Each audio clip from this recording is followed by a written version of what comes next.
Olá, jovens! Mais um dia, mais um vídeo do canal. E que dia é hoje? Pode ser terça, pode ser quinta, pode ser sábado e pode ser um dia qualquer. Pode ser octofeira, não sabemos. O que sabemos é que isso é um canal de YouTube. Então o que você faz? Você liga o sininho e já fica curtindo tudo, já fica preparado para os próximos vídeos. E esse canal é o fruto do trisal proibido. De quem? Eu, João, minhas redes na tela, seu Rafael Corrêa, melhor editor de vídeos do Brasil, redes de Menino Rafa pela tela inteira e Dona Nune, melhor capista, melhor artista gráfica, melhor tutor. Redes de Dona Nune. Então fique aí. No final eu volto. E quando eu voltar, vai ter milhões de cupons no paraíso do cupom. Mas antes uma coisinha. O tio sorteia 70 livros por mês. Você quer concorrer? Seja sócio aqui, entre no clube de canais e concorra ao seu livro. Alternativamente, você pode mandar acima de R$ 5 no Pix. Tá aqui o endereço do Pix. Beijo no teu coração. Fica com o vídeo que eu volto no final. Falha e falhará. Falha, falha e falhará. Falha, falha e falhará. Então, vou chamar meu convidado aqui. Você já conhece da TVK, o companheiro e camarada João Carvalho, comunicador popular, do Revolution, mas também é historiador e está tirando doutoramento nesse momento na UFMG.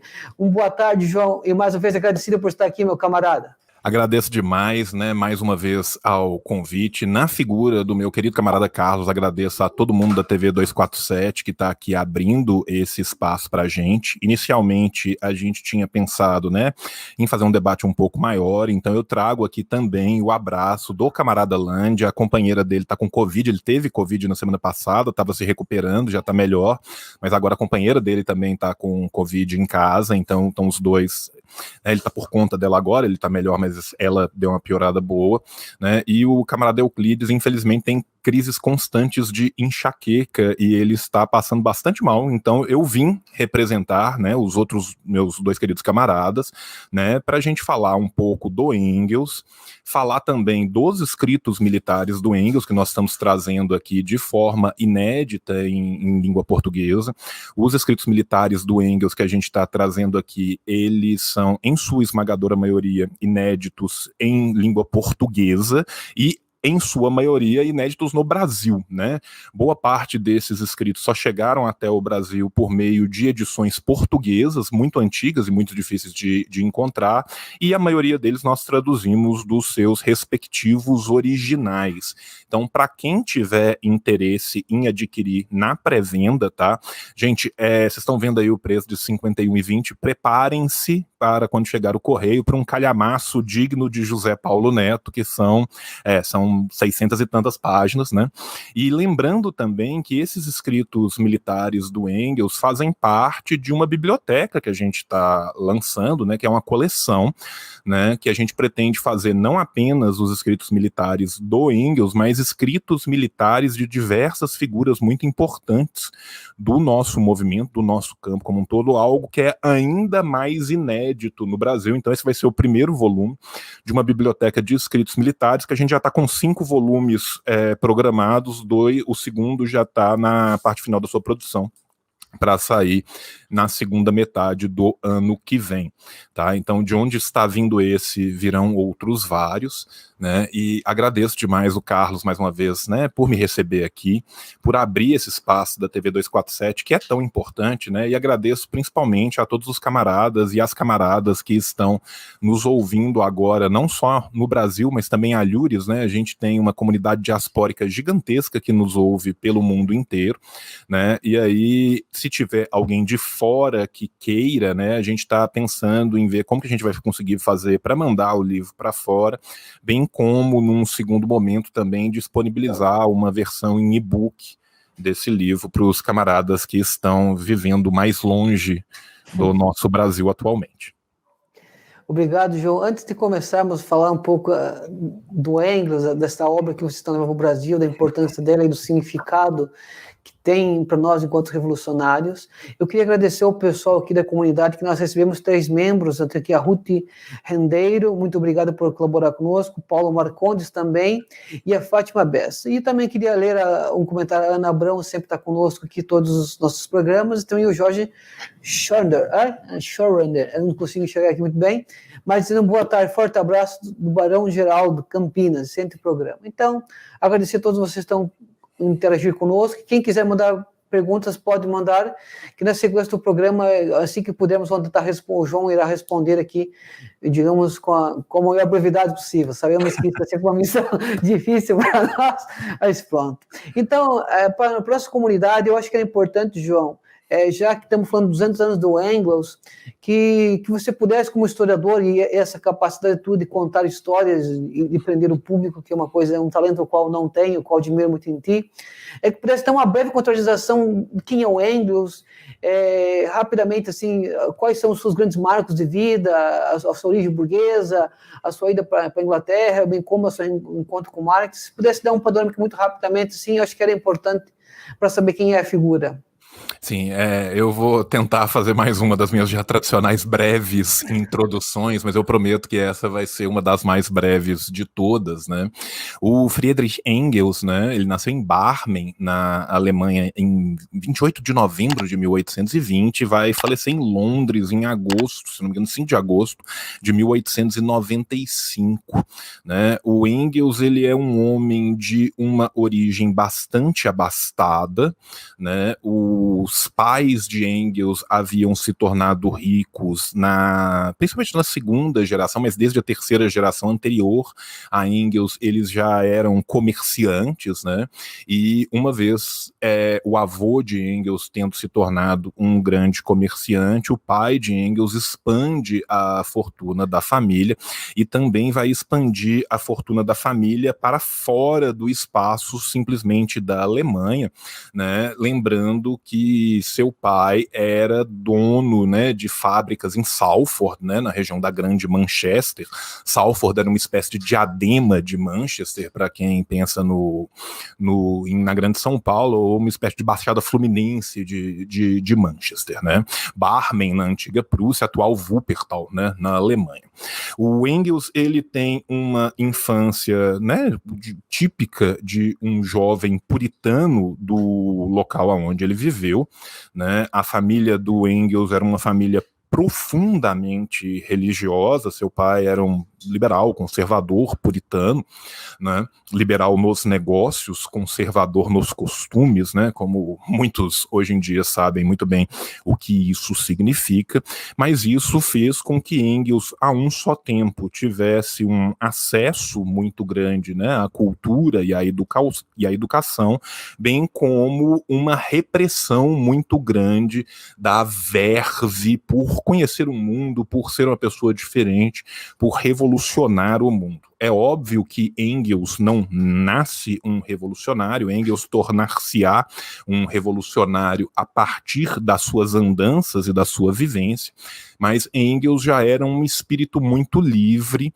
desde a época de sua tenridade, desde a época ginasial, né? Engels já flertava muito com a escrita poética, inclusive os primeiros grandes passos de Engels, né, em rumo a se tornar ao menos um rebelde republicano muito forte em relação ao que ocorria na situação do todo da Alemanha, se dá primeiramente num grupo que era chamado de Jovem Alemanha. O grupo Jovem Alemanha, ele é um grupo literário, né, um dos grupos do neo-hegelianismo de esquerda, né, e no grupo do Jovem Alemanha, o Engels vai começar a sua trajetória, né, escrevendo principalmente contra o pietismo, né, contra essa vertente do puritanismo religioso que graçava principalmente na região de Colônia como um todo na Alemanha, né, mas que também fazia parte das características gerais intelectuais da elite conservadora alemã das décadas de 1830 a 1840. Vai ser a partir dos seus trabalhos no Grupo Jovem Alemanha que Engels vai decidir entrar no exército, e como ele era de uma classe mais abastada, ele podia escolher entrar, por exemplo, para artilharia por um ano, que é o que ele fará e o levará até Berlim.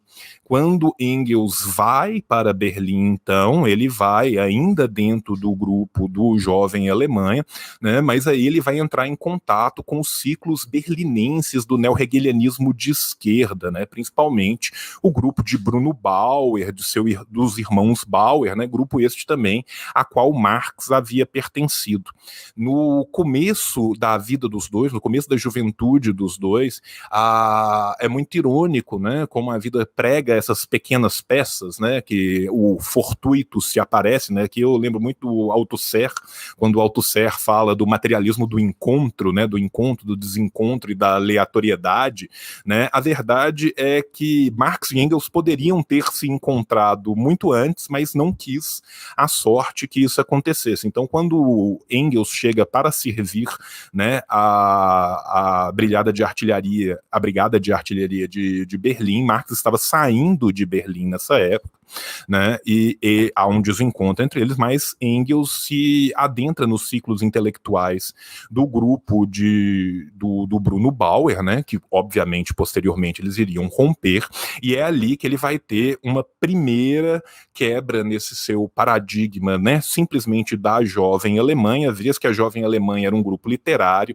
e o grupo de Bauer e seus consortes era um grupo filosófico, né, para a Alemanha da época, que não possuía a tradição, por exemplo, né, nem da política como um modo de vivência como era na França, nem como a economia política, como um modo de análise de mundo como era na Alemanha, a filosofia era o campo mais avançado dos embates dessa juventude, e nesse ponto, principalmente a filosofia teológica, né? Então vai ser nesse momento que Engels vai tomar contato com ciclos que se aprofundam muito mais, né, na crítica teológica filosófica, que por sua vez prova, né, a não inspiração dos evangelhos, o que para nós hoje em dia falar, olha, os evangelhos talvez não sejam inspirados diretamente por Deus, é uma coisa que todo mundo vira e fala assim, ok, né, mas isso para uma sociedade de 1840 puritana já era uma grande ruptura, e essa vai ser a primeira ruptura do pensamento, né, engeliano, onde ele vai optar por escrever no campo da filosofia em detrimento do campo da poesia e da literatura, né, já nesse começo de sua caminhada revolucionária. Passado o período de um ano que Engels vai servir ao exército na Alemanha, Engels, ainda, né, dependente a pedido de seu pai, vai ir para a Inglaterra, né, aproveitando-se dessa ida da Inglaterra para conhecer o coração daquilo que havia de mais avançado no mundo ocidental daquela época, qual seja a indústria insurgente em Manchester, e também aproveitar exatamente, desculpa, só para acender a luz aqui, que de repente ficou muito escuro em Belo Horizonte, para aproveitar essa indústria nascente em Manchester para conhecer exatamente as condições sociais daqueles que lá viviam. Mais uma vez, né, o materialismo aleatório entra em campo, e Engels, quando vai para a Inglaterra, ele passa, né, pela sede da Rheinische Zeitung, né, que nessa época o Marx ainda não era o editor era Ruger, e Marx tinha acabado de romper com o grupo de Bruno Bauer e seus consortes. Engels chega para falar com Ruger, indicado por Bruno Bauer. Então, esse primeiro encontro que acontece entre Marx e Engels, ele é curto. Engels, nesse encontro, acaba por ficar muito mais tempo em atenção e em contato com o Arnold Ruger do que propriamente com o Marx, né? E é um encontro até certo ponto frio, exatamente pela ruptura que havia ocorrido já entre os novos de Berlim e o próprio Karl Marx, né? Engels, apesar disso, conhece Karl Marx, mesmo que rapidamente, se torna um correspondente da Rheinische Zeitung na sua primeira, né, existência, quando vai para a Alemanha. Quando vai para a Inglaterra.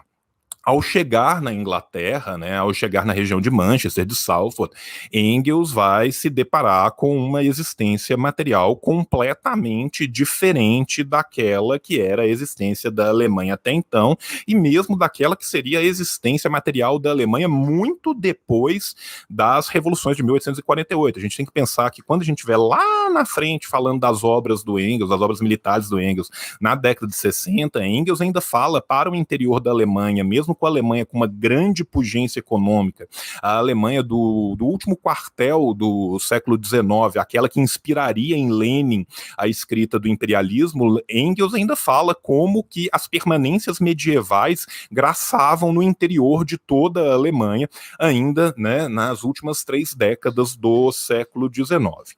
Voltando um pouco, então, temos Engels chegando na Inglaterra, onde ele vai conhecer a Mary Burns, que seria, né, a sua companheira até a morte da mesma. Posteriormente ele manteria um relacionamento durante muito tempo ainda com a irmã de Mary Burns, e ela, que era uma operária de chão de fábrica de origem irlandesa, né, lembrando que à época a Irlanda não passava de uma colônia da Inglaterra.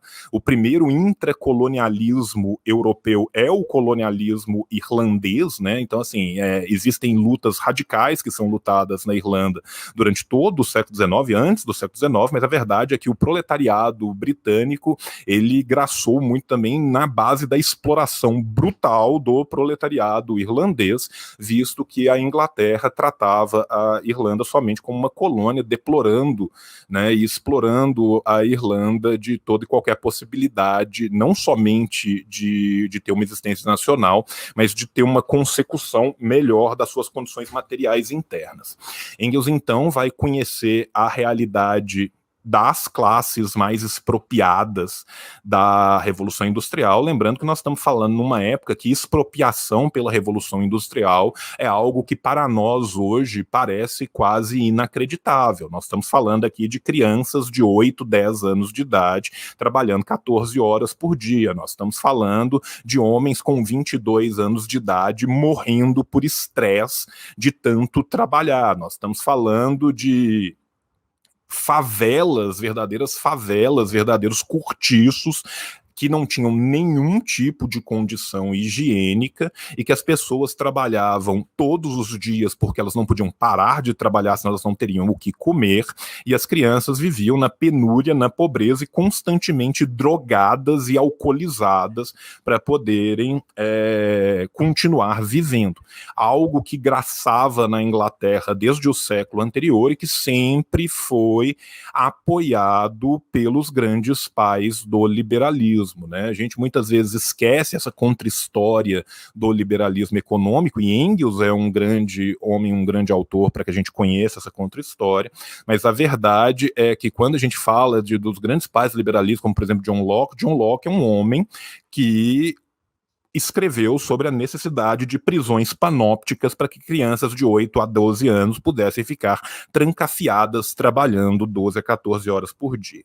Pois muito bem, Engels, quando chega na Inglaterra, ele não vai conhecer somente, né, as agruras do proletariado inglês, ele também vai conhecer todos os movimentos sociais ingleses e vai se aproximar muito, tanto dos cartistas quanto dos owenistas, né, vai ser correspondente tanto da Gazeta de Owen quanto do Northern Star, né, enquanto isso ainda sendo correspondente do Rheinische Zeitung. Vai ser ali nos seus textos que ele vai escrever pelo menos os esboços daquilo que seriam 2 dos seus grandes textos de juventude, né, principalmente a situação da classe trabalhadora na Inglaterra, que ele terminará de escrever quando já tiver voltado da Inglaterra para a Alemanha, né, ele começa a escrever ele ainda na Inglaterra, ele sai como algumas partes do que viria a ser esse livro vão sair nesses periódicos da época, tanto na Inglaterra quanto na Alemanha, e é também na Inglaterra, em contato com historiadores como Carlyle, entre outros, que ele começa a trabalhar cada vez mais com a crítica da economia política, escrevendo, né, o esboço para uma crítica da economia política, um dos textos fundamentais que vai sair na Deutsche Französische Jahrbücher, né, os anais franco-alemães de 1844, a pedido de Ruger, né, que o Engels vai entrar, e que vai ser um texto que vai influenciar profundamente a obra ulterior de Karl Marx. Engels, nessa época, gente, a gente fala o Engels fazendo esse tanto de coisa, dá uma impressão de que é um senhor doutor de muitas... Engels era um menino de 20 e poucos anos de idade. Tá? E este menino de 20 e poucos anos de idade é o primeiro que consegue mostrar quais seriam os erros da economia clássica britânica, é o primeiro que consegue chegar no Ricardo e falar, olha, isso aqui tá errado. Né? Então, assim, isso para vocês terem uma noção do que é a importância da obra engelsiana dentro da obra marxiana. Né? Marx e Engels vão se tornar posteriormente colegas, camaradas, amigos para uma vida inteira. É um casamento intelectual e um casamento de verdade, de fé, de profissão de fé de uma vida toda, mas eles têm os seus caminhos que até o grande encontro de Paris, eles são diferentes, mas quase que concomitantes, né? Engels está ali muito mais envolvido com a economia política e com os movimentos socialistas reais, né? Vez que ele está inserido no owenismo, está inserido no cartismo, está conhecendo as lutas dos trabalhadores, enquanto Marx está acrisolando a crítica demolidora que ele faria ao neo-hegelianismo de esquerda idealista, né, que ele já vai fazendo na própria Alemanha nesse período, né, até 1844, 1845, aonde nós vamos ter o grande encontro dos dois. Voltando um pouco para terminar essa primeira parte, né, da vida do Engels, o Engels então volta para a Alemanha.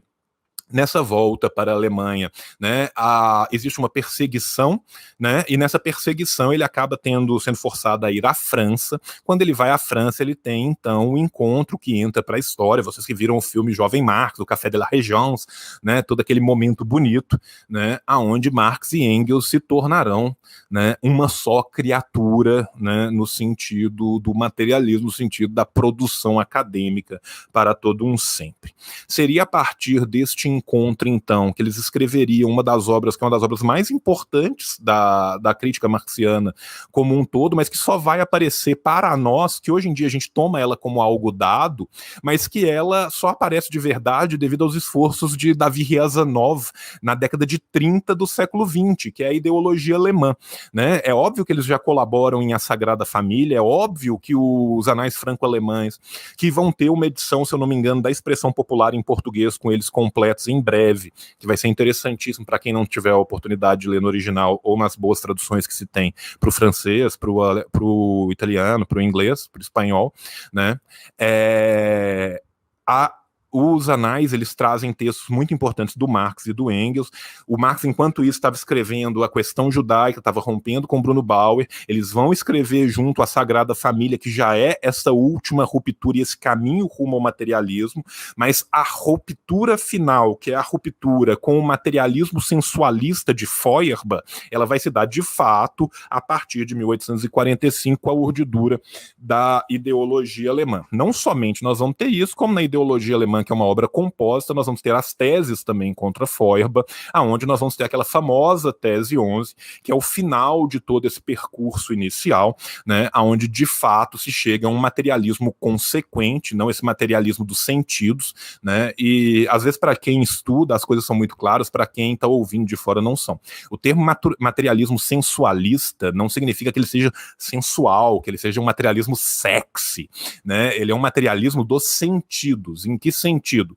Para Feuerbach, a mente pertenceria aos filósofos, enquanto o corpo, né, o proletariado, a manifestação física, ficasse na mão das grandes classes trabalhadoras. Nesse sentido, uma revolução deveria ser encabeçada pelos filósofos, né, tendo como seu corpo revolucionário as grandes massas. Eles vão romper exatamente com isso e entender o proletariado como o agente máximo da história, como um agente de transformação histórica, ruptura essa que é sine qua non para a gente entender o que virá a ser depois, né, o materialismo dialético para Engels e para Marx. Bem, De 45 a 48, Marx e Engels vão ficar, na maior parte do tempo, exilados fora do que era então a Prússia, até que começam a graçar em 48 as grandes revoluções por toda a Europa. A visão deles à época é que ali seria o final do capitalismo e o início do socialismo. Infelizmente, eles estavam brutalmente errados, mas isso não impediu com que eles lutassem e produzissem críticas importantíssimas, tanto durante quanto depois. Por que eu faço muita questão de falar dessa época? Porque vai ser nessa época, quando finalmente eles decidem entrar para dentro da Alemanha e disputar a revolução a partir de dentro, que nós vamos ter a consecução da Neue Rheinische Zeitung, a nova Gazeta Renana. E na nova Gazeta Renana a gente tem uma divisão que vai ser fulcral para a gente entender depois boa parte dos escritos militares do Engels que eu vou falar aqui. O Engels, ele fica com a incumbência de tratar dos assuntos internacionais nessa época, entenda-se assuntos europeus, né, das revoluções que estavam ocorrendo concomitantemente na Europa, a grande revolução na Hungria, né, as revoluções que estavam ocorrendo na Dinamarca, no norte da Europa, né, Dinamarca e Suécia principalmente, o que ocorria com as grandes batalhas na França, que depois vão desaguar no bonapartismo, né, na volta da dinastia de Napoleão, né, do Luiz Napoleão, no caso, né, e bem como o que vinha acontecendo com o movimento owenista e cartista na Inglaterra. Engels era um homem de uma erudição gigantesca, um homem que sempre teve uma oportunidade muito grande de estudo e que desde sempre estudava línguas, né? No final da sua vida, a gente sabe, pelas cartas que ele deixou, pelas formas, pelas coisas que ele lia, que ele tinha um domínio de pelo menos 15 a 20 línguas modernas. 15 a 20 línguas modernas, porque não esquecemos que Engels também lia muito bem em grego e em latim, né? E nesse momento de juventude, Engels mal falava 10 ou 12, mas ainda assim ele era o responsável pela parte internacional e foi exatamente cobrindo os movimentos revolucionários que aconteciam no que hoje são parte da Hungria, parte da República Tcheca, que Engels vai escrever seus primeiros grandes, entre aspas, tratados militares, que são, nesse caso, são coberturas mais jornalísticas, elas são mais rápidas, mas que depois ele condensará elas num panfleto, e desde 1848 até o final da sua vida, Engels nunca mais abandonará a análise dos assuntos militares. Passando este período de revoluções que infelizmente se vê fracassado, Engels, gente, muitas vezes as pessoas falam assim, porra, o Engels era um playboy, né? O Engels vivia na farra. Engels participou tão ativamente da guerra que Engels participou de um exército na sua própria cidade, ele foi chamado para chefiar a brigada da sua própria cidade. Quando ele começou a organizar essa brigada de forma a transformá-la num exército popular e amar a população, a burguesia local virou e falou assim, não, peraí, foi uma má ideia, o senhor está gentilmente expulso. Ele falou, então, tudo bem, ele foi para o Palatinado, onde tinha uma formação de exército popular um pouco mais avançada do que tinha, ainda não era o que Engels queria, mas era o que dava para trabalhar à época, entrou nas batalhas, participou de diversas batalhas, organizou diversas batalhas, e no final, quando o exército do Palatinado foi finalmente derrotado, Engels teve que fugir a pé pela fronteira da Suíça. Engels foi a pé da Suíça até a França e depois voltou até a Bélgica a pé.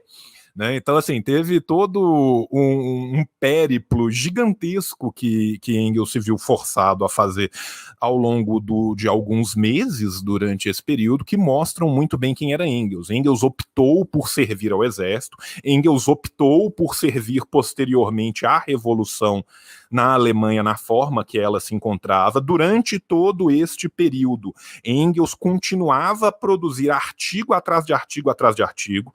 Marx, todos os biógrafos de Marx são unívocos em falarem do tanto que Marx se impressionava com a capacidade de escrita do Engels. O Engels era um cara que falava assim, tem que escrever sobre isso. Ele sentava e escrevia 30 páginas.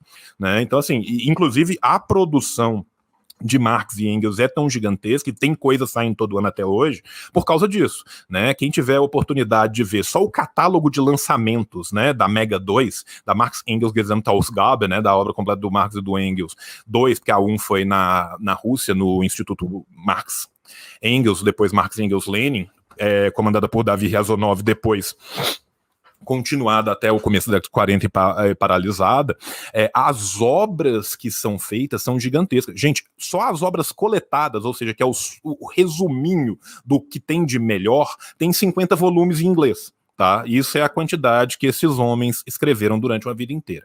Bem, fim desse primeiro passo, né, da Revolução fracassada em 1850, Engels e Marx vão acabar chegando até a Inglaterra, principalmente por causa do recrudescimento, né, das direitas conservadoras na Alemanha, lembrando que a burguesia alemã se mostra uma classe completamente inerte, acaba sendo cooptada pelo aquilo que havia ainda de resquícios feudais nesse momento em relação à política. Posteriormente, né, a gente sabe que a Alemanha vai conseguir concatenar um crescimento que envolva a um só tempo a manutenção de diversos privilégios que ainda são semi-feudais no seu modo de condução, mas que catapulta a indústria alemã para que ela possa competir com a indústria britânica, algo que aconteceria nas próximas 2 décadas a partir de então, mas Engels e Marx acabam, né, nesse périplo aonde eles são gentilmente expulsos de cada país que eles passam, chegando, né, primeiro à Bélgica, depois à França e por via da França até a Inglaterra, né? O Marx faz essa via da França, o Engels, na verdade, desce até a Itália e vai de barco, porque ele tinha medo de ser preso durante esse seu périplo. Quando eles chegam na Inglaterra, eles decidem, né? Gente, isso é feito durante, tá? Eu falo quando, assim, parece que eles pausaram e fizeram uma coisa, esses homens estavam fazendo concomitantemente 100 milhões de coisas, né?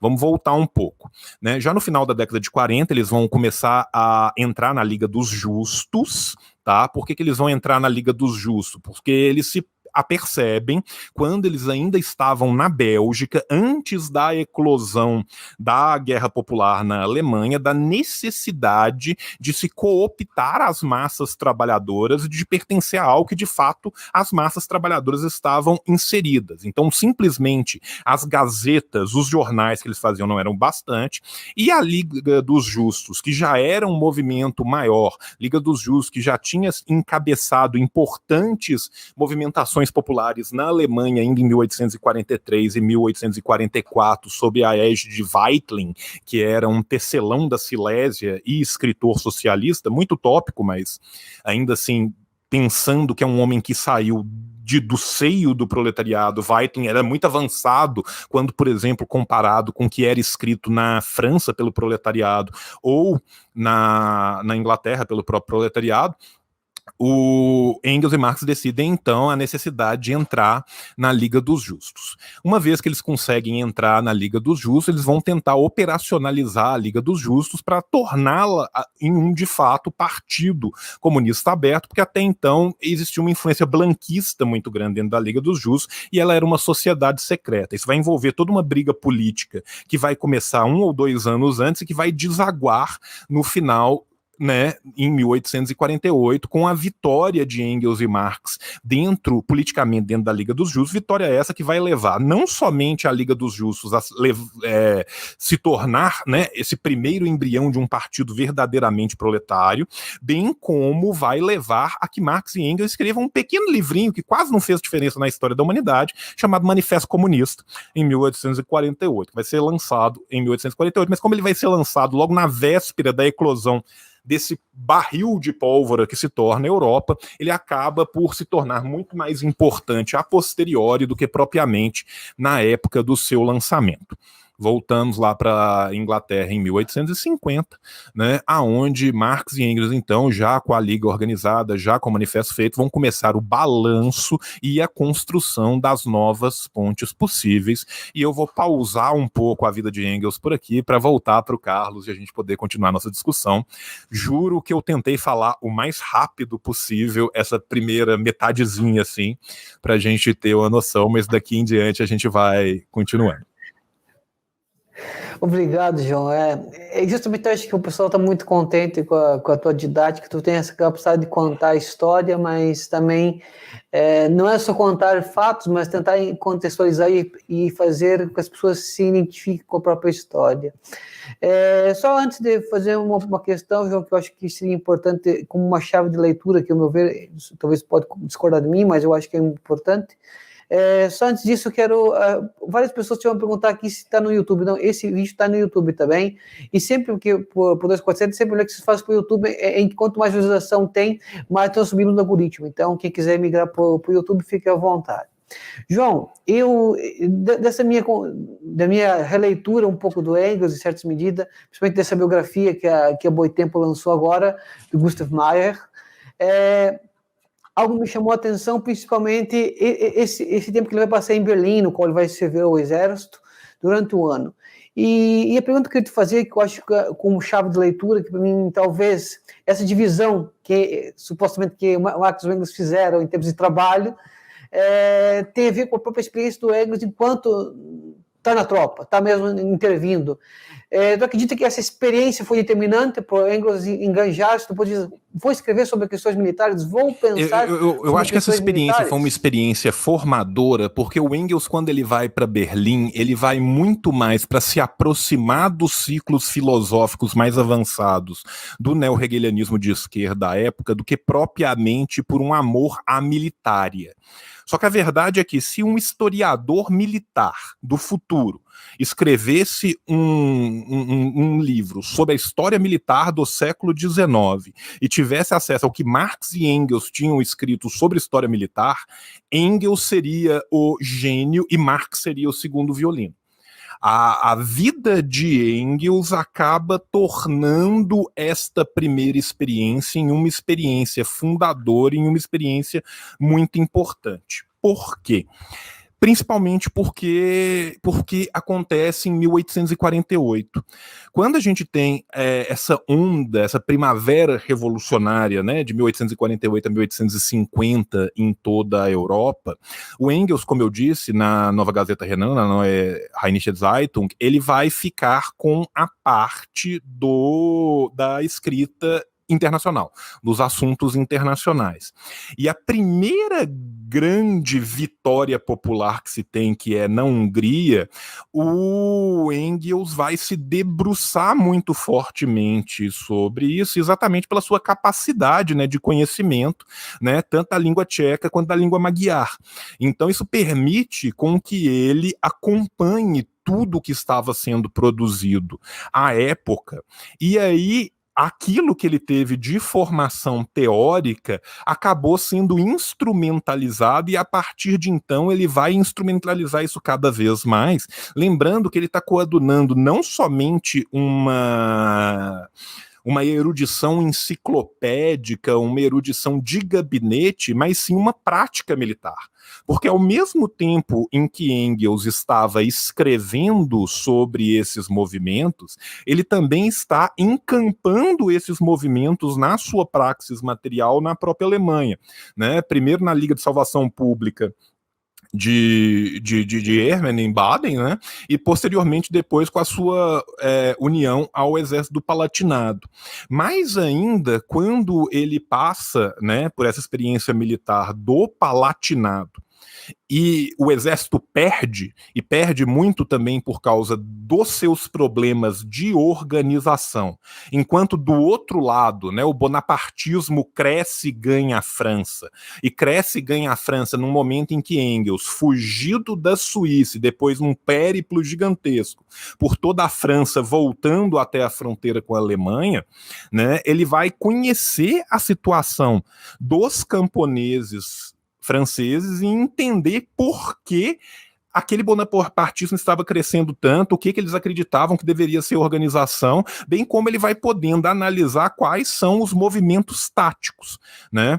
Engels, nessa época, a gente tem que pensar que, apesar do mundo não conhecer a ideologia alemã, Engels e Marx já conhecem a ideologia alemã, já escreveram há alguns anos e já caminharam depois disso, né?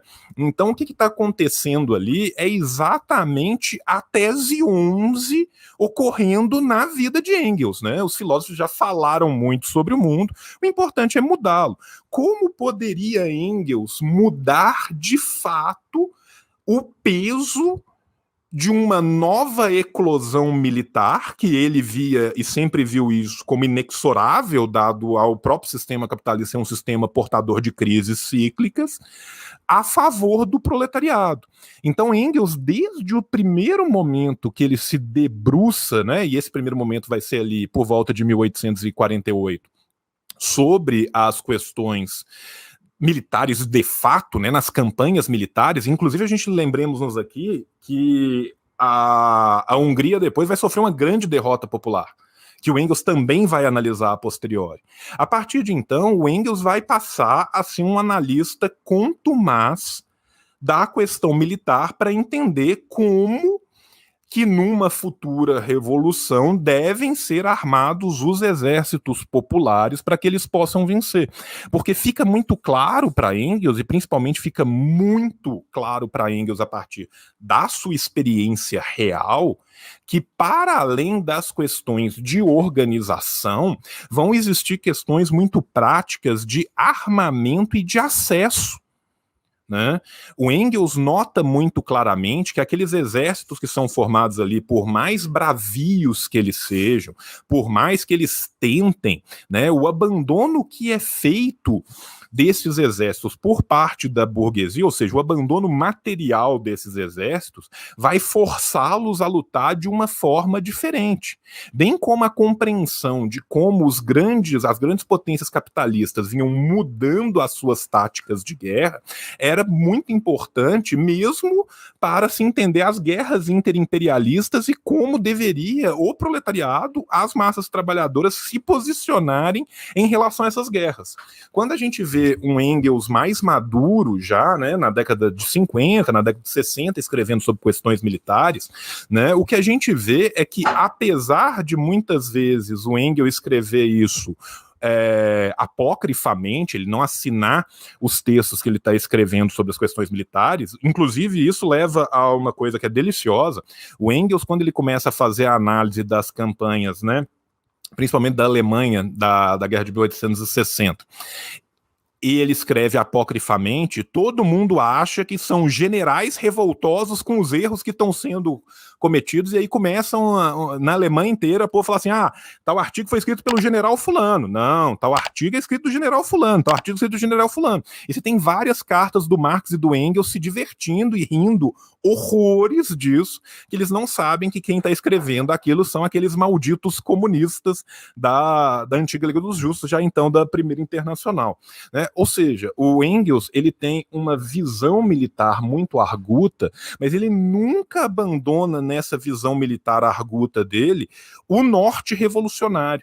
O Engels sempre pensa como instrumentalizar a questão da militar, a questão da militária, para o que seria necessário no caso de uma eclosão de levantes populares. Então, assim, isso é um mote que se mantém perene nas obras que o Engels vai escrever, sejam aquelas que ele vai se debruçar sobre conflitos de fato, seja aquelas que ele vai escrever teoricamente, né? A gente traz uma sequência de artigos que são muitíssimo poucos conhecidos, inclusive muito pouco conhecidos da crítica engeliana, das pessoas que trabalham com Engels, né, que é da New American Encyclopedia, que é uma enciclopédia estadunidense da década de 70, onde o Engels vai trabalhar teoricamente sobre questões militares, mas sempre que ele trabalha teoricamente sobre questões militares, existe um fundo de pensar como isso pode ser usado para a boa consecução das lutas do povo. Mesmo quando ele vai defender a desmilitarização,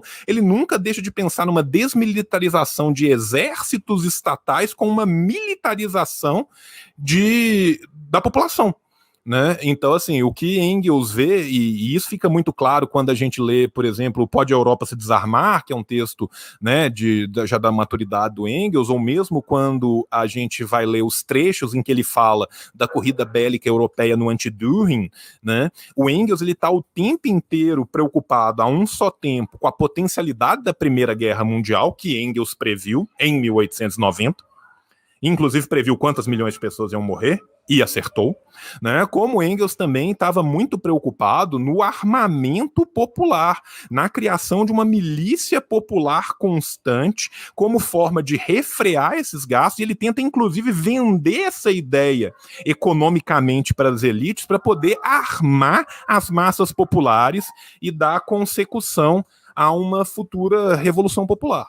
Então, assim, é muito interessante pensar como que isso é o caminho de uma vida inteira, né? Como que as totalidades em seus movimentos perfazem esse caminho. Caminho esse que vai começar em Berlim, ainda na sua juventude, com a forma como ele serve, mas que vai ser muito importante também as lutas populares que ele viu, mesmo as lutas econômicas populares que ele viu na Inglaterra, né? O que o movimento cartista fazia, o que o movimento owenista fazia, porque muitas vezes hoje em dia a gente é ensinado na escola, no primeiro, no segundo grau, que o cartista mandava cartinha, né? E aí você tem uma impressão que os cartistas simplesmente chegavam nas suas casas à noite, abriam um bom vinho e escreviam uma carta e falavam assim: olha, estamos muito satisfeitos. Não. Os cartistas organizavam greves massivas, os cartistas entravam em conflitos físicos, os cartistas morriam e eram mortos em lutas sanguíneas pela melhoria dessas populações.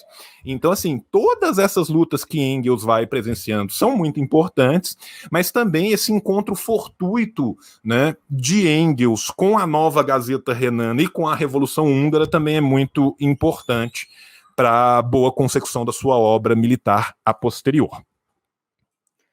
Camarada João, eu queria justamente toda essa abordagem histórica que você deu, tentou contextualizar um pouco o Engels, o que foi levando ele a escrever.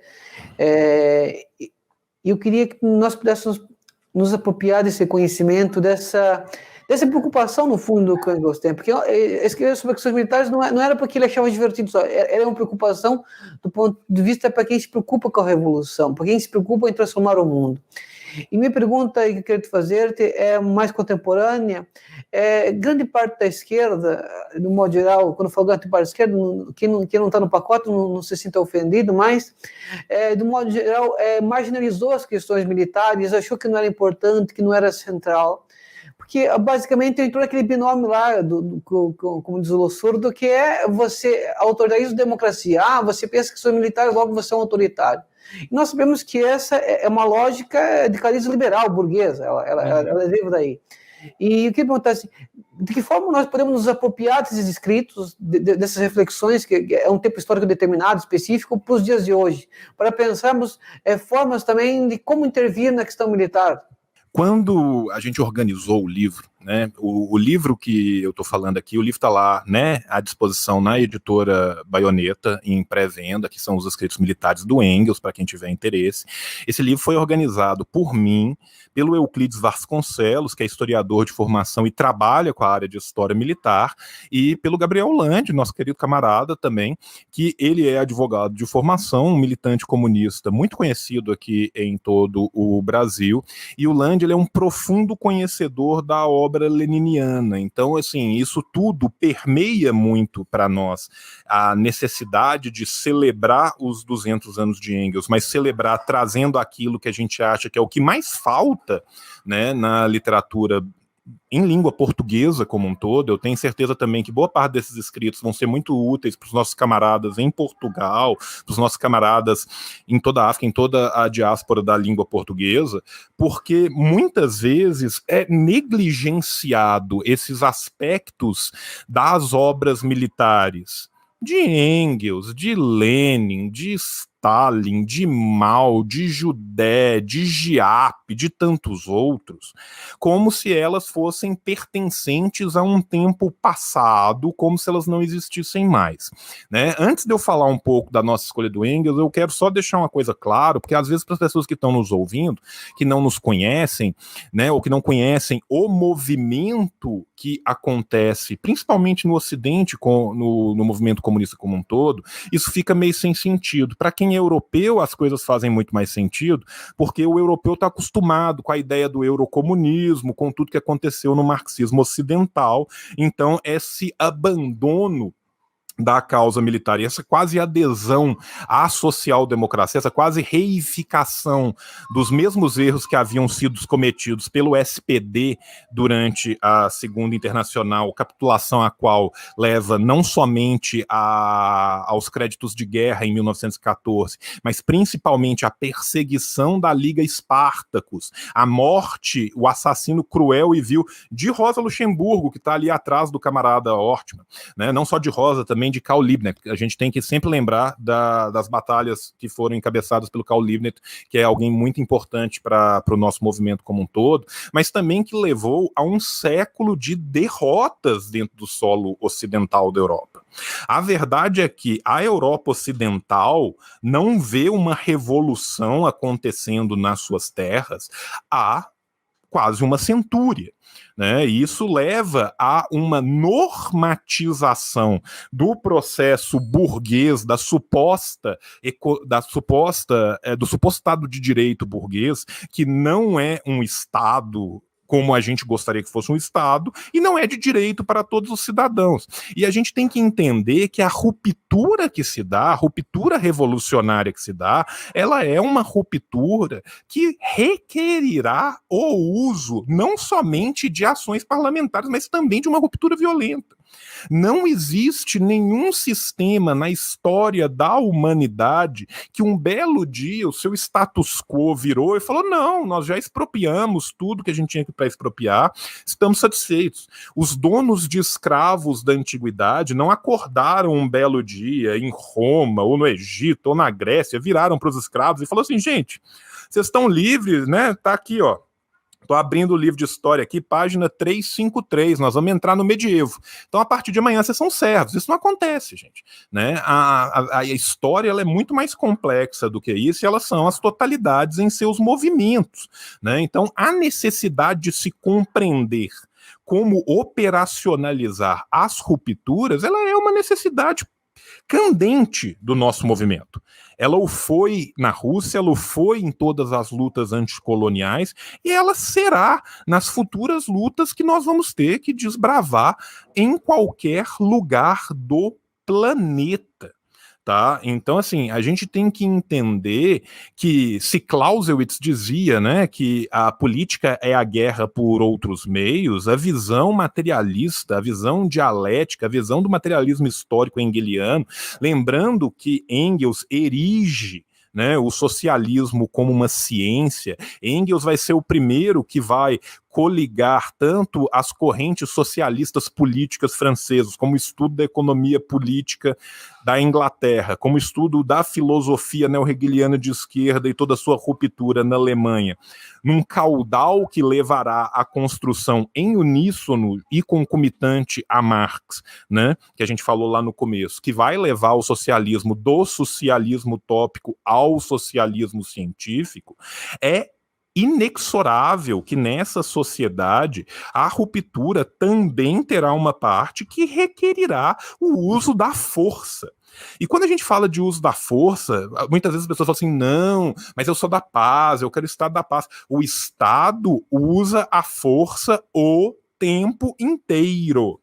E usa a força o tempo inteiro a favor de uma minoria contra a grande maioria. É muito difícil, às vezes, a gente conseguir se aperceber disso na nossa contemporaneidade, porque a gente está inserido dentro dessa contemporaneidade. É muito fácil para a gente olhar para o Egito Antigo e falar: gente, mas como que esses escravos não se revoltavam? Como que um belo dia de manhã 100 mil homens não olhavam um para o outro, na cara do outro, carregando pedra? Via o faraózinho lá com a roupinha bonita, comendo bem bom, com o coquinho na mão, e falava, vamos matar esse corno, sabe? Como que isso nunca aconteceu?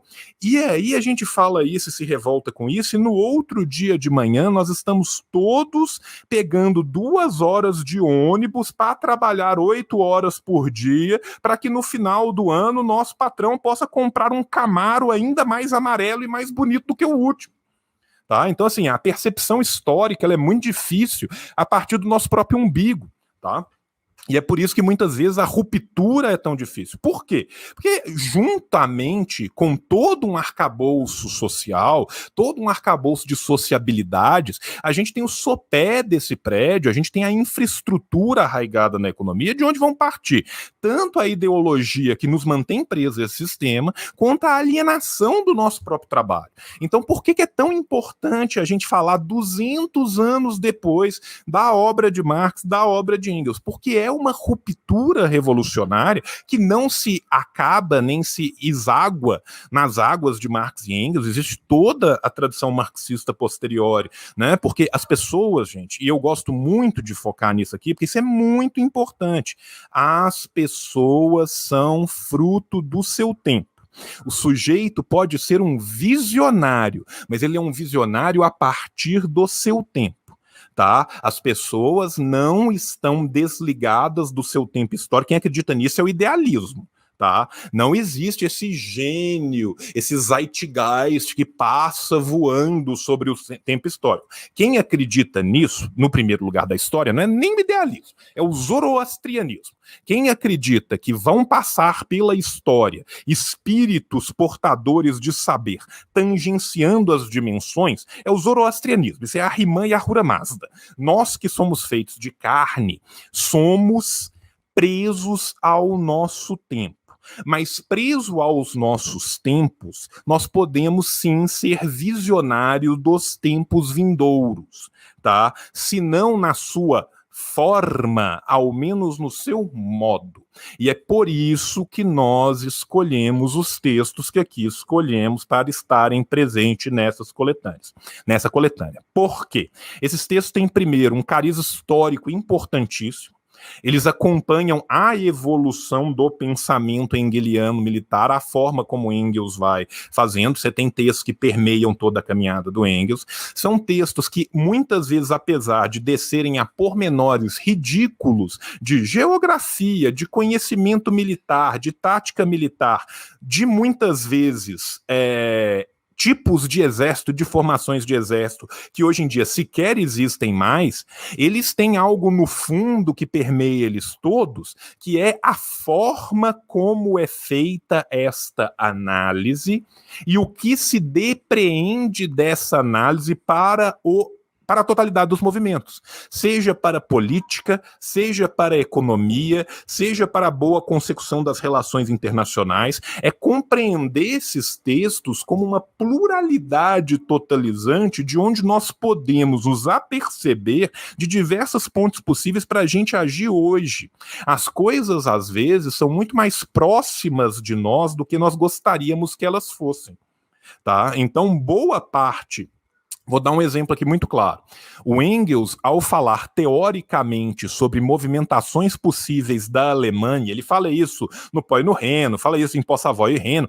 Engels previu um erro do exército alemão em 1914. O exército alemão fez exatamente o que Engels fala no Po e no Reno, que nenhum exército alemão jamais devia fazer porque vai apanhar dos franceses. Fez e apanhou. Tá? Então, o que você tira disso? Você tira disso a movimentação tática. Você tira disso que o trabalhador deve se pautar ou não em relação a isso. Quando Engels fala sobre o desarmamento da Europa, Engels não está sendo um defensor idealista da paz, de um mundo cheio de coelhinhos e unicórnios. Engels está mostrando como que certas construções do belicismo vão levar inexoravelmente à morte de trabalhadores por outros trabalhadores. Né? É muito bonito e muito lindo eu escrever assim, olha, um batalhão tem tantas pessoas, 300 batalhões vão fazer não sei o quê, só que esses 300 batalhões são permeados por mim, pelo Carlos e por vocês que estão aí ouvindo. Os homens e as mulheres cujo sangue, o suor e a linfa vão ser retirados e esmigalhados ao grande mamon iníquo do capital são os homens do proletariado das massas trabalhadoras. E Engels está o tempo inteiro mostrando como que politicamente isso está ligado à luta das massas. Essa é a importância de Engels que se mantém tão perene. A gente entender como se mobilizar politicamente, a gente entender como que tática militar é importante para a gente conseguir compreender os movimentos, né? E que por mais que se mude às vezes o ferramental tecnológico aplicado, o ferramental humano não mudou. E a forma de consecução e as formas de interrelações, que essas formas vão derivar nas formas de sociabilidade, na forma jurídica, nas outras várias formas que o capital vai assumindo dentro da nossa sociedade, ainda se mantêm constantes. Então essa é uma das várias importâncias do ferramental teórico que Engels nos apresenta nesse livro. João, eu queria puxar ainda mais para a contemporaneidade, no sentido de tentar... Porque, como eu tentei naquela questão anterior, mostrar um pouco como é uma espécie de um mito falar das questões militares. E eu falo por mim mesmo, eu demorei a compreender a dimensão de que nós temos que disputar esses aparelhos ideológicos aí, auto-sermons, mas nós temos que disputar esses aparelhos. E dois exemplos para mim, aí que são, um é bem distante, um é bem próximo de nós, é o fato da Coreia Popular, ou como as pessoas conhecem como Coreia do Norte, ter aí na sua política uma compreensão de sociabilidade, formação social. E podemos ver muito perto aí do Brasil, no caso vocês até mais perto, a Venezuela só consegue fazer a resistência ao imperialismo. Eu tenho um juízo acerca da Venezuela, ainda mais no dia de hoje, está acontecendo as eleições lá, que só não conseguiu se derrotar porque realmente tem um exército em que os interesses, e defende os interesses populares e a soberania nacional, a autodeterminação. Como que nós podemos compreender também a partir de Engels a importância de ver na nossa volta mesmo o quão importante nós, enquanto esquerda, enquanto revolucionários, disputarmos esses aparelhos? É importantíssimo, importantíssimo, é uma condição sine qua non para manutenção das vidas dessas próprias experiências. O que as pessoas muitas vezes esquecem, o que as pessoas muitas vezes olvidam, é que muitas vezes, terminada uma guerra de facto, continua uma guerra híbrida, uma guerra escondida, uma guerra no dia a dia, inclusive uma guerra econômica. Toda e qualquer sociedade neste planeta que ousou ser ligeiramente diferente do capital. Gente, eu não estou falando de sociedades que foram comunistas, socialistas, revolucionariasíssimas, não. Tá? Vamos falar do campo nacional popular democrático. Vamos falar de Iraque e de Líbia, tá? Tanto Iraque quanto Líbia tentaram romper com o jugo do imperialismo nas suas respectivas regiões e tentaram construir uma opção nacional independente. Tanto Iraque quanto Líbia eventualmente foram varridos do mapa rumo à Idade das Pedras. A Líbia de Muammar Gaddafi, que durante muito tempo foi o país africano com o melhor IDH, o país africano com a melhor distribuição de renda, o país africano com a melhor escolaridade, o país africano com maior acesso a materiais, e vai. A partir do momento que abriu mão do seu programa missilístico, o vencedor do Prêmio Nobel da Paz, Barack Obama, vamos lembrar quem foi que comandou esta guerra, jogou tanta bomba na Líbia que hoje em dia na Líbia você tem tráfico de escravos humanos à luz do dia e não tem à luz da noite porque não tem eletricidade. O Iraque aconteceu algo bastante análogo, pesem todos os pesares da política de Saddam Hussein. E nós estamos falando aqui, gente, de um campo democrático popular muito gentil, muito tranquilo. O Gaddafi negociava e vendia os barril de petróleo dele para todo mundo. O Gaddafi, inclusive, ajudou muito o Sarkozy a ser eleito na França. E o Sarkozy foi o primeiro a entrar junto com o Obama para destruir a Líbia. tá? É isso que acontece. Se não aconteceu igual com o Irã, se não aconteceu igual com a Coreia do Norte, é porque, infelizmente, o choque de cultura está certíssimo e o míssil é a arma do diálogo. A partir do momento que existe algo a ser perdido, é que se para de se tentar as coisas que podem ser ganhas. Né?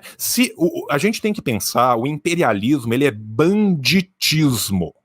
Tá? Imperialismo é banditismo. A mesma lógica que se aplica ao banditismo se aplica ao imperialismo. Se um grupo praticante do banditismo tem a opção de atacar um local que não tem tanta defesa assim, e um local que tem muita defesa e que pode dar ruim pra gente, é óbvio que será atacado o local que não tem tanta defesa assim. Quando Mao Zedong faz a revolução na China, ou quando Ho Chi Minh e Giap fazem a revolução no Vietnã, não é porque são pessoas sedentas de sangue que um belo dia acordaram e queriam matar todos os Yankees que estavam na frente. É porque os seus locais de nascimento e de vivência vinham sendo destruídos, suas mulheres vinham sendo estupradas, toda a sua riqueza vinha sendo explorada e tirada há séculos, no plural. A insurgência do Vietnã, ela se dá contra o imperialismo francês, contra o imperialismo japonês, contra o imperialismo estadunidense. A insurgência norte-coreana se dá contra o imperialismo japonês, contra o imperialismo estadunidense e continua em longa duração. Todos esses países se mantêm, não é simplesmente porque o imperialismo virou e falou assim, não, vocês conseguiram, então agora passou X tempo, parabéns, vocês podem existir. Não, a manutenção de vida, a diferença de vida e morte é muito tênue. Essas pessoas vivem sobre um fio de navalha que nós não sabemos o que é. Lembremos-nos aqui que 11 dias de greve dos caminhoneiros foi o bastante para causar carestia no Brasil inteiro. Cuba e Coreia do Norte estão vivendo há praticamente 6 e 7 décadas de bloqueio. Décadas. Nós estamos falando de 11 dias de gente parada na estrada. Então vocês começam a pensar o que é isso, né? Então por que é tão importante, por que é tão importante a gente não viver sobre o véu de Maia, não nos abraçarmos a idílios pequeno-burgueses de que as coisas são de um jeito de que elas não são na verdade. Porque, em última instância, nós só enganamos a nós mesmos. Nós jamais enganaremos os nossos inimigos. Nossos inimigos sabem muito bem como que se dá a manutenção e sabem muito bem como que funciona a balança do poder. Não é à toa que a política estadunidense para toda a América Latina, desde que escravos no Haiti ousaram não ser escravos, se chama, em uma tradução bastante literal, política do porretão. Big Stick é um porrete gigante. A política externa oficial de 2 séculos para a América Latina chama-se política do porrete gigante. Então, a violência, ela é usada contra nós todo dia. Ontem, um pai teve que enterrar uma filha de 4 anos de idade, vestida de princesa com um vestido que ela nunca chegou a usar, porque tomou tiro de fuzil na cabeça. A militarização das nossas cidades é feita contra as nossas próprias periferias internas, e nós somos periferia 2 vezes. Nós somos periferia do capitalismo, nós somos periferia dos poderes centrais, e dentro da nossa sociedade nós também somos periferizados internamente. E as próprias sociedades das potências centrais fazem isso. É só você ir na Alemanha e ver como que vive, não é o imigrante, não, é o descendente. O simples fato, o sujeito tem um sobrenome turco na Alemanha. Olha o acesso dele a emprego, olha o acesso dele a saúde, olha o acesso dele à moradia. Vai num banlieue francês perto de Paris e ver o que é colonialismo. O colonialismo está ali. Lembrando que o colonialismo não está só ali, porque as reservas em dinheiro dos países africanos que foram colônias da França continuam sob julgo do Estado francês, que cobra para manter um dinheiro que ele roubou. Então, qualquer tipo de experiência que a gente tenha que não leve em consideração na materialidade prática dos fatos a necessidade de operacionalizar esse tipo de ruptura, ela se torna idealista. Obrigado, Carlos. Vou devolver a palavra. João, acho que essas comparações que tu fazes clarifica, porque esse é um debate que, vou ser muito sincero aqui contigo, João, com toda a comunidade que está nos assistir, que se nós não nos preocuparmos, não nos armarmos teoricamente aí para pensar as questões militares e pensarmos, como tu mesmo disseste, uma tática militar de como ocuparmos esses aparelhos, eu não vejo a revolução de uma forma fácil. Então, isso tem muito claro para mim. Agora, em relação, para tentarmos amarrar um pouco tudo isso, essa questão do próprio lançamento do livro, a importância dos escritos do Engels, bem como a conjuntura que nós vivemos. Como que as pessoas que estão aqui, João, nos assistindo, como que elas podem se apropriar desse conhecimento? Claro que lendo também, o livro é importante ler, mas como elas podem se organizar também para pensar, por exemplo, organizações como a Venezuela tem, por exemplo, esses dias os milicianos tentaram na Venezuela lá, as milícias populares conseguiram impedir. E aqui eu queria reforçar algo que tu já pontuaste: ninguém aqui é a favor da violência, ninguém tem um fetiche com a violência aqui. Muitas vezes querem nos taxar, os comunistas têm um fetiche com a violência. Não é. Eu sugiro muito aqui que não precisa ler nada do Fanon, mas leia os 2 primeiros capítulos dos Condenados da Terra. Sim. Os 2 primeiros capítulos. Eu acho que é numa clareza extrema. Então, como que nós podemos organizar e se apropriando desse conhecimento teórico que o Engels nos oferece, que eu acho importante, e nós enquanto trabalhadores e trabalhadoras, nos apropriamos, nos organizarmos no dia a dia, João, porque eu acho que a dificuldade, muitas vezes, aí eu com essa experiência de estar comunicando aqui, vocês lá no Revolution Show, tu no teu canal, nas redes sociais, nós possibilitarmos que esse conhecimento seja agarrado para as massas trabalhadoras. Eu acho que essa é a nossa grande missão. Um dos motivos de eu não ser jornalista de formação, estar aqui a tentar comunicar, é justamente aproximar esse conhecimento teórico dos trabalhadores e trabalhadoras. Eu vou fazer um pequeno percurso agora e vou sair lá do Marx e vou chegar até na nossa atualidade. O Marx e o Engels, né, isso aí principalmente é o Marx, né? O Marx, quando ele vai escrever a Introdução à Crítica da Filosofia do Direito, Hegel, que é escrita a introdução quase um ano depois do próprio livro, ele vai fazer uma comparação que vai virar clássica depois, né, que a gente tem que ter as armas da crítica para depois poder partir a crítica das armas. O que isso significa?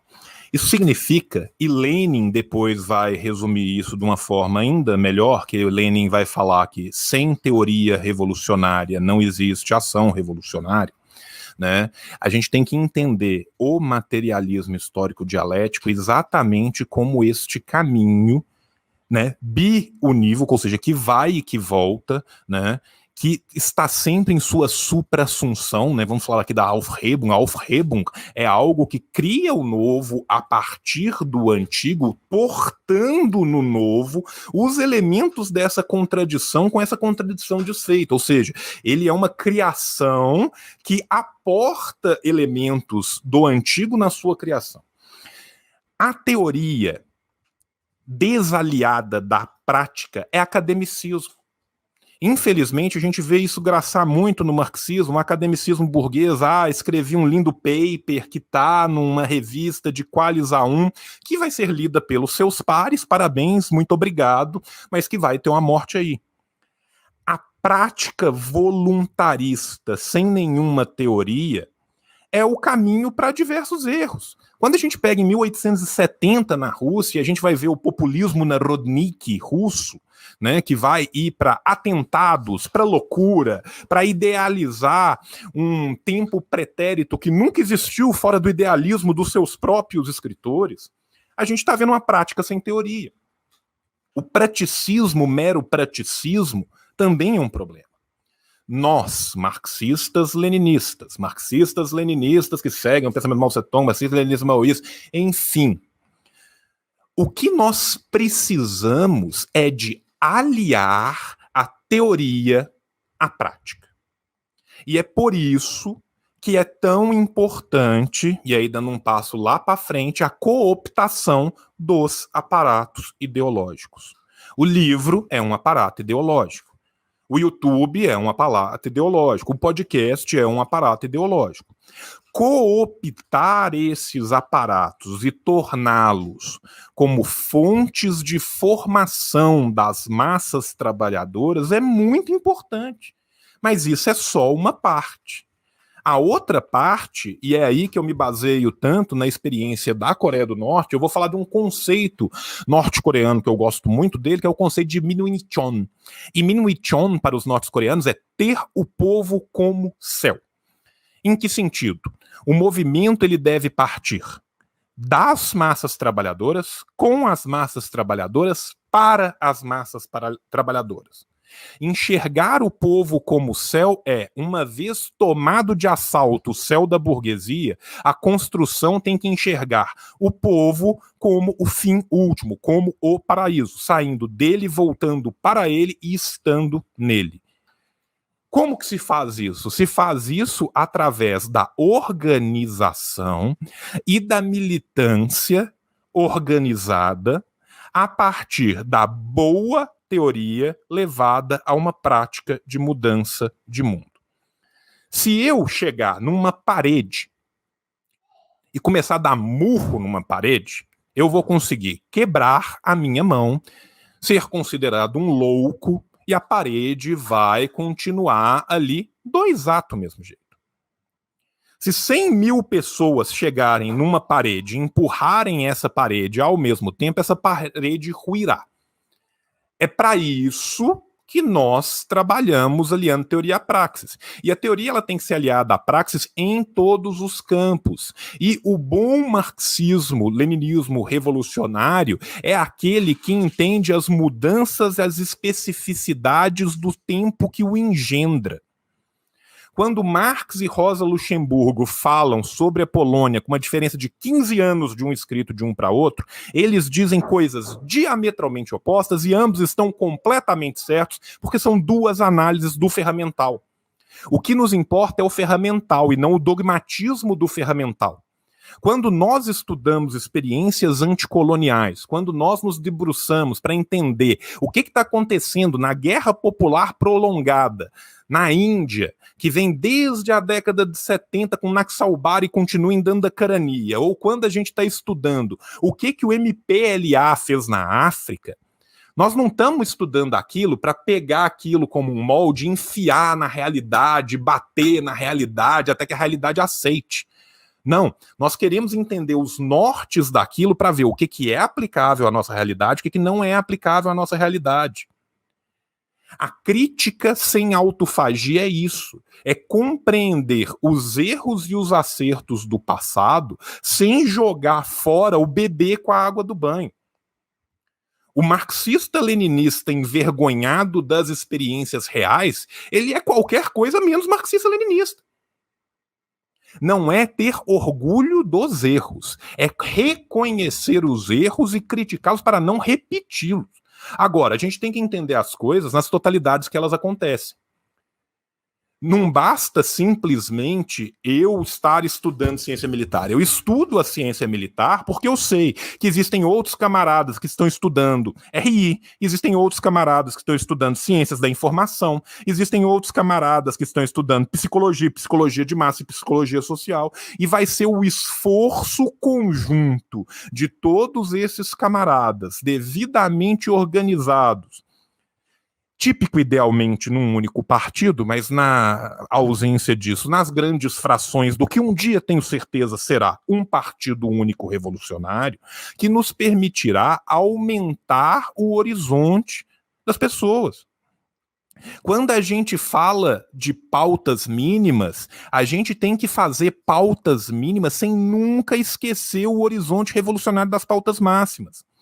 Esse foi o principal erro dos governos do campo democrático popular, que se focaram nas pautas mínimas, deixaram as pautas máximas cada vez mais para longe e foram cooptados pelo capital e pela sua sociabilidade. Já é muito impressionante que numa sociedade como a nossa, nós existamos. Mas se nós existimos, é porque existe uma possibilidade real de ruptura. A gente tem uma tendência gigantesca de achar que a nossa sociedade é a última. Se você lê as discussões de Atenas no século VI, em momento nenhum Atenas fala que vai cair, que vai vir Roma. Se você lê as discussões romanas, em momento nenhum Roma fala que vai cair. Mas quando hoje a gente fala do capitalismo, as pessoas partem do pressuposto de que o capitalismo é eterno. Exatamente por ser uma teoria que é baseada no idealismo, ela é retirada de sua historicidade é corrompida pelos seus teóricos. O que nós temos que entender é que a nós vai ser colocada uma escolha que não foi colocada a outras gerações. E aqui eu falo do coletivo das gerações humanas que viveram, vivem e viverão sob a égide do capitalismo. Cada dia mais a expansão das nossas, da forma como a gente explora a natureza, do nosso modo de produção, levará à inexorável pergunta: socialismo ou barbárie? Nós que lutamos pelo socialismo, lutamos pela retirada da humanidade de sua pré-história. A verdadeira história da humanidade irá começar com o final da exploração do homem pelo homem, da mulher pela mulher. E é para isso que nós lutamos. Obrigado, Carlos. Muito obrigado, camarada João. Olha, me alegra muito, porque justamente, eu acho que essas poucas, muitas vezes nos sentimos sozinhos, né? A ideologia burguesa a tal ponto tão cruel, ela coloniza tanto a nossa realidade que nós nos sentimos enfraquecidos, porque nós nos sentimos sozinhos, né? E é justamente por isso que eu reforço muito aqui nos programas que faço a importância, João, de nós estarmos num partido, de nós estarmos no sindicato, estarmos no movimento social, porque ninguém vai fazer milagre, não adianta ficar à espera do Messias que irá resolver nossos problemas. Eu acho que esse, de modo geral, o campo democrático popular, aí, manifesto no PT, PCdoB, vários partidos aí, acho que virá um salvador. Não, a luta política no parlamento é uma parte da luta, e é muito reduzida, porque nós estamos jogando com as regras da burguesia, né? Então, é um espaço de denúncia, espaço de você invocar o socialismo. Então, João, para nós tentar fazer algumas considerações finais, assim, companheiro, eu queria deixar o microfone aberto também para ti falar um pouco das tuas redes, para quem quiser saber mais do trabalho do João, do podcast, do teu podcast. Porque eu acho que nós temos que chegar, João, vou ser muito sincero, o Thiago Ávila, o companheiro de Sabrina, fala muito, nós estamos na luta do nosso tempo. Eu acho que a Covid é justamente para agudizar essas contradições que estão aí, e a ideologia burguesa, ela não é tão poderosa o suficiente para nos tapar os olhos de todos nós. Então, eu acho que nos próximos 15, 20 anos, se nós realmente não compreendermos que é preciso nos organizarmos, que é importante lutarmos por um outro mundo, que o capitalismo não é o único modo de vida que tem, ele apenas tem 200 anos, e pouco mais de 200 anos, né? E eu acho que justamente voltar, eu estava lendo um autor português que fala assim, nos anos 60 em Portugal e 80, João, nos anos 50, né? Mas assim, antes da Revolução Portuguesa, a ideia de um mundo melhor, a esperança, a utopia, como ele fala, do outro mundo, ela permeava as massas, né? E como isso perdeu seus horizontes, as pessoas estão se contentando a não morrer de fome. Então, se você quiser deixar uma mensagem final aqui, como desse encaminhamento, digamos assim, o terreno, porque minha grande esperança, se vou ser muito sincero, a revolução não sairá daqui do centro do capitalismo, não. A revolução sairá das periferias. Porque aqui, infelizmente, eu sou muito pessimista em relação à organização da classe operária europeia, porque aqui o nível de exploração é menor, né? Então, justamente a questão o país de origem colonial, a questão da racialização, a questão... O Brasil é um exemplo disso, né? Podemos ver recentemente o caso lá do João Alberto, em Porto Alegre. É um tipo de violência constante, né? Essa violência que não é visível, infelizmente. Só vira um fato noticioso quando é algo tão escandaloso que nem a burguesia consegue esconder, né? Eu vou começar falando uma frase que é uma frase do Partido Comunista Mexicano. Que a injustiça não nos entristeça, que a injustiça nos radicalize. Radicalizar-se, em português, significa literalmente buscar as raízes. As raízes do mal que nos sentimos, as raízes do motivo de você acordar e falar eu odeio as segundas-feiras, não é a segunda-feira. É o modo de exploração que lhe é impingido desde o seu nascedouro até a sua morte. É a sua alienação consigo mesmo, com o produto do seu trabalho, com o seu colega trabalhador e com a própria sociedade na qual você vive. A gente tem que entender que nós vivemos numa sociedade que é doente, portadora de crises e portadora de doenças. A medicalização cada vez maior, cada vez mais abrangente das massas trabalhadoras não são um efeito do capitalismo. O capitalismo é a própria causa disso. Tá?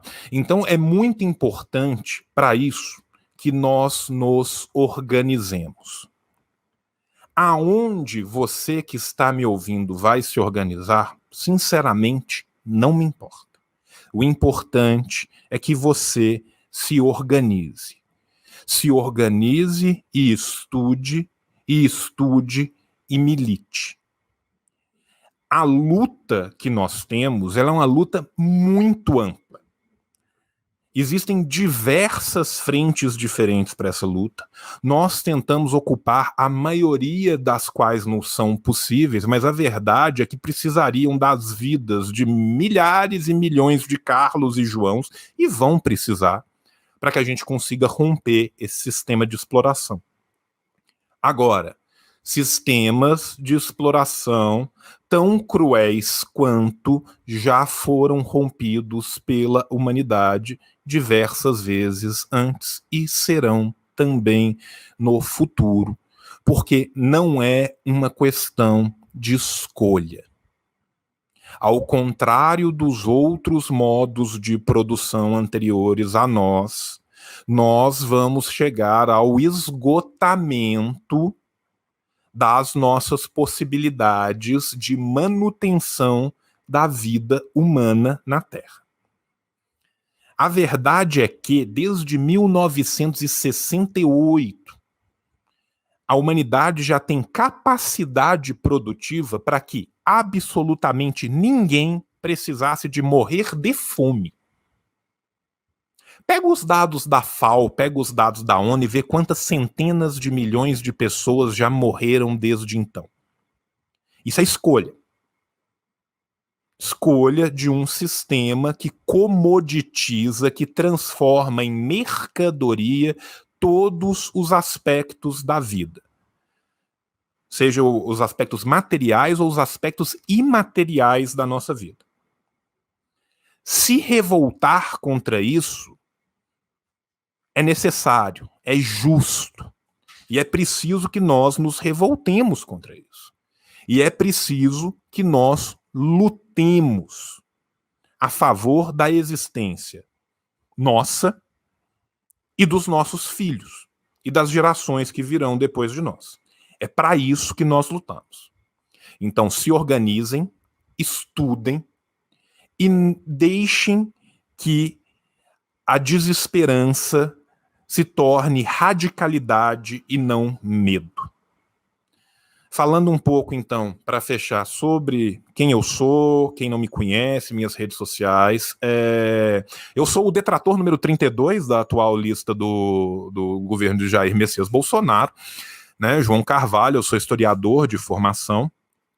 Eu tenho um canal no YouTube, vocês podem procurar, assim, disse o João, né? Ou vocês podem procurar também por João Carvalho, vocês vão ver minha carinha feia lá, é só seguir.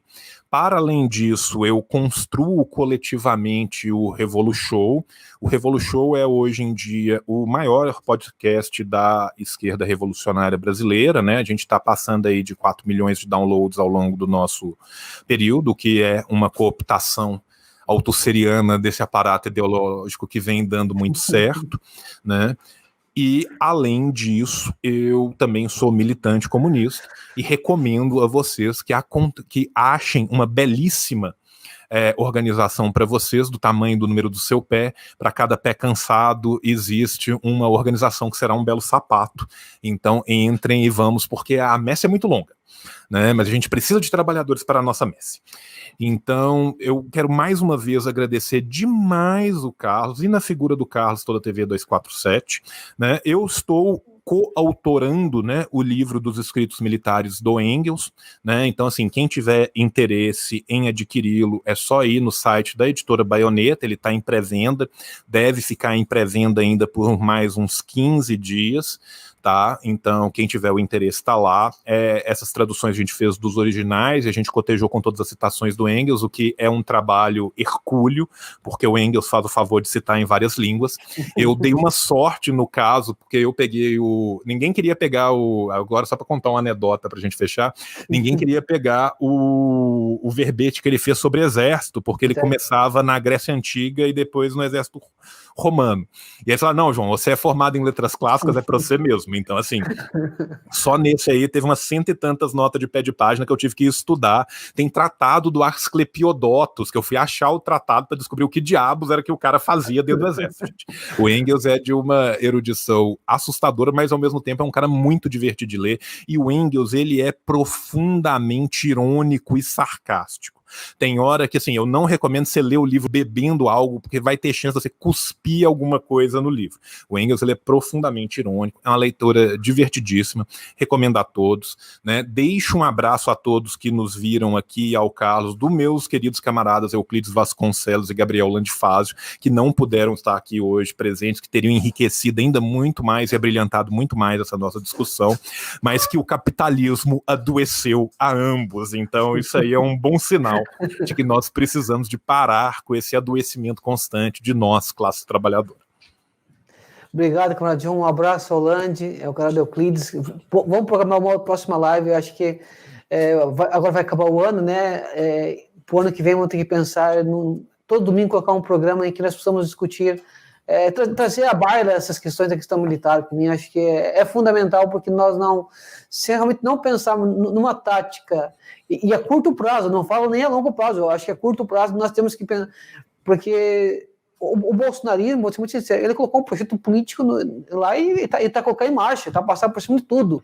E se nós não compreendemos, não é a espera do 22, até em 2 anos desse projeto político é um estrago gigantesco, né? E acho que isso que nós temos que estar muito, muito, muito consciente da necessidade histórica que nós estamos a passar. João, é sempre um prazer falar contigo, é sempre um prazer aprender contigo, um grande camarada. Mas pronto, João, um abraço, meu companheiro.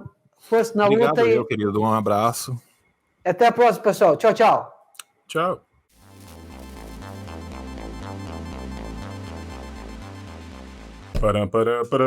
Terminou, mas não terminou. Não terminou, sabe por quê? Porque tem Paraíso dos Cupom. Tem cupom para um caralho, tá cheio de cupom. Vamos lá. Assim disse João, cupom nas Ciências Revolucionárias. Se você quiser entrar, o link tá aparecendo aí. Mas você fala, João, você tem cupom na Boitempo? Tenho. Assim disse João, 20% de cupom na Boitempo. João, tem cupom na Revolustore? Tem. Assim disse o João, 20 a partir de 2 pôsteres você ganha 20%. Mas João, eu queria comprar um livro do Lavra Palavra. Tem também. Assim disse o João, 15% nos livros do Lava Palavra. Mas, João, eu queria um livro do Ruptura Editorial, mas tem, fica tranquilo, assim disse o João. Só assim disse o João, você ganha 15% lá. Ah, mas eu queria fazer um curso da classe esquerda. Fica tranquilo, também temos um cupom na classe esquerda. Assim disse o João, tudo junto, 15%. Mas, João, eu queria, na verdade, um livro da autonomia literária. Eu tenho um cupom de R$20 na autonomia literária. Hashtag assim disse o João. Mas, João, não é o bastante, eu preciso de mais cupons. Eu preciso de um cupom para eu aprender mandarim. Então fala Xie Guhan Lao Xi. Por quê? Porque lá no Gunhan Mandarim a gente tem também um cupom de 20% de desconto no curso, tá? Assim disse o João, 20 Guhan Mandarim. tá o link aqui embaixo.